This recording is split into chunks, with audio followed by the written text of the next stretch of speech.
यांना ऑफिसला जायचं म्हटलं की ती सकाळ म्हणजे माझ्यासाठी तारेवरची कसरतच असते.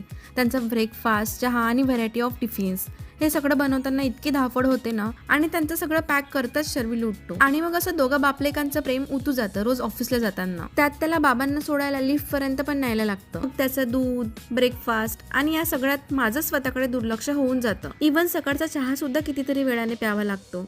आणि त्या साहेबांचं सुरू असतं, मम्मा कडेवर घे, हे कर ते कर. आणि हे ऑफिसला गेले की मी काही ना काही एक्स्ट्राचं काम काढतेस. आज म्हटलं हे ब्लँकेट धुवून टाकूयात, कारण हे घरी असली की मला असा चान्स मिळत नाही. घरी असली की मला अशी कामं करूच देत नाही. त्यांचं एकच म्हणणं असतं, तू फक्त शर्विलकडे आणि स्वतःकडे लक्ष दे, आराम कर. म्हणून त्यांचा ऑफिस डे असला की मी एक्स्ट्राची कामं काढते. तेवढ्यातच शर्विलची फ्रेंड खेळायला आली होती, पण खेळायचं सोडून दोघांनी भांडणच जास्त केलं आणि त्यात त्याच्या चेहऱ्याला थोडी जखम पण झाली. कधी कधी थोडंसं दुर्लक्ष झालं की असंही होतं मध्ये. नंतर त्याच्यासाठी आलू पराठा केला आणि जेव घातलं. बाबा नसल्यावर आम्ही याच्यावर पण ताव मारतो, कारण आम्हाला जास्त शुगर खायला परमिशन नाहीये.